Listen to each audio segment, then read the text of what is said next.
Good morning po mga kasimpleng buhay at kamusta po kayo? At sa video po na ito ay magpupunla po ako ng bell pepper at magtatanim din ako ng halaman, ornamental plants. Yan, bali 6 na paso po ito. At meron na rin po ako natanim doon sa harapan ng bahay sa may tiris. Yan po yung nauna at dito sa gilid. Bali nagbistay nga pala ako ng lupa. Yun yung pinagsigaan.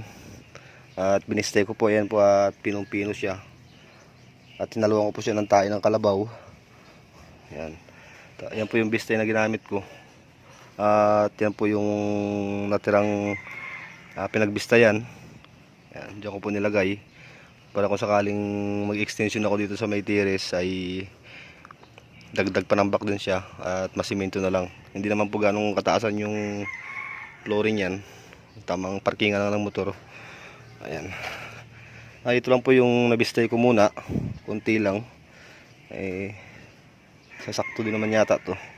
Ito po yung pagpupunlaan ko, 2 tree yan. Ayan. Ito po yung sa talong na pinagpunlaan ngayon at mayroon po ako ditong natirang durog na na bunot ng nyug na may halong organic. Ngayon ihahalo ko na po siya dito. Yan, ihahalo ko na siya dyan para gumanda yung kanyang lupa. At maganda po yung lupa na yan ay siya, pino, dahil nabistay ko na po siya.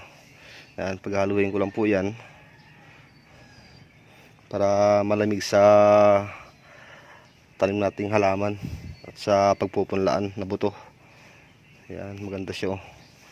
Yan, maganda po yan pag nabasa. Unahin ko muna ito siyang haluan ng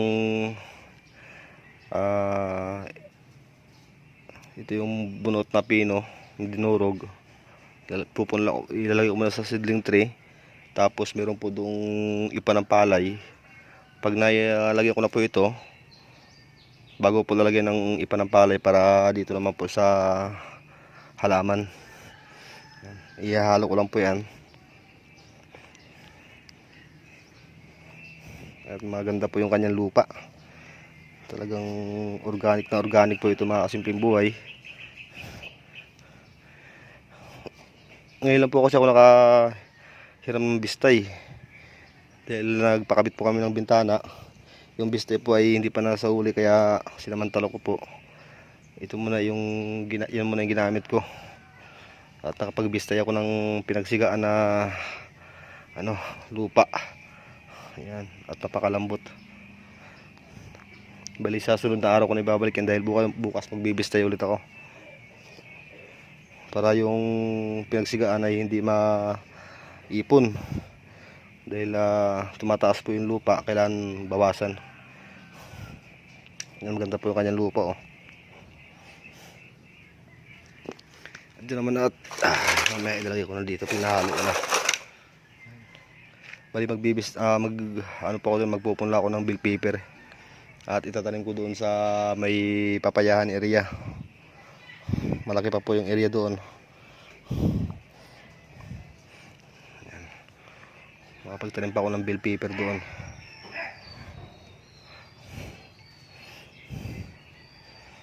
Ayun po mga simple bat, haluin ko muna po.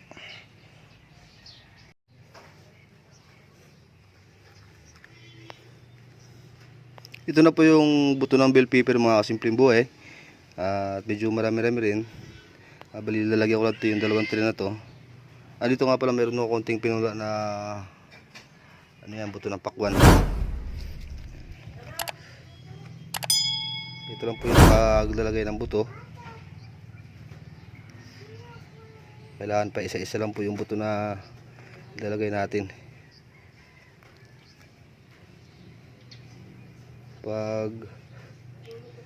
Minsan kasi pag dalawa nahihirapan siyang lumaki.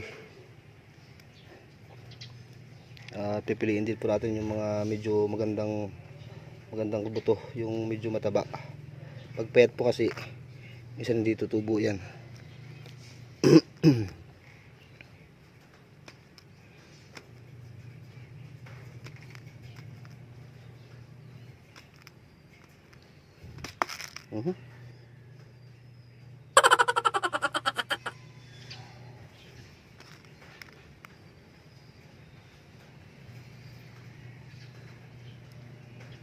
Ganda dito sa buto na ito mga kasimple, buhay na tuyo.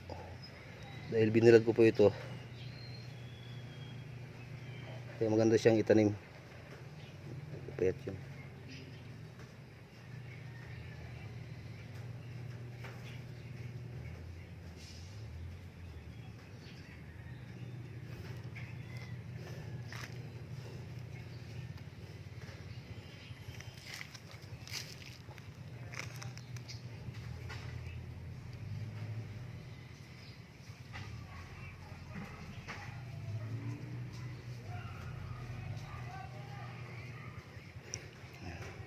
Ayan po mga kasimpleng buhay, tatapusin ko lang po ito dahil tanghali na po.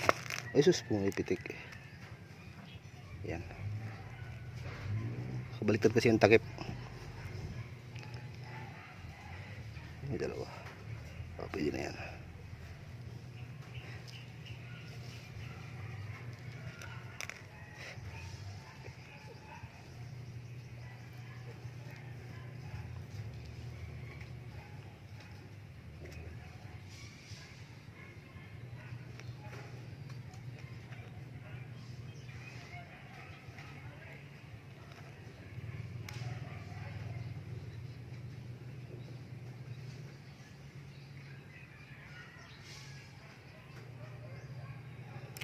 Ayan po mga simpleng buto, tatapusin ko na po yung paglalagay ng buto. Mamaya update ko po kayo mamaya.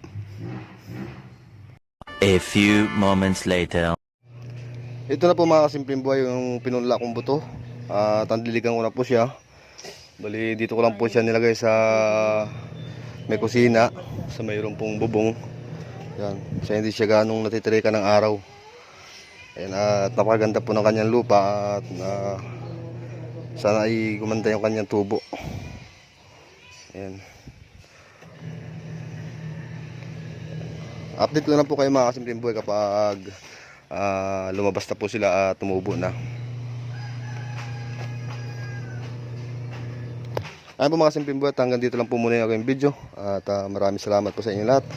And God bless po sa inyo lahat. At palagi po kayong mag-iingat.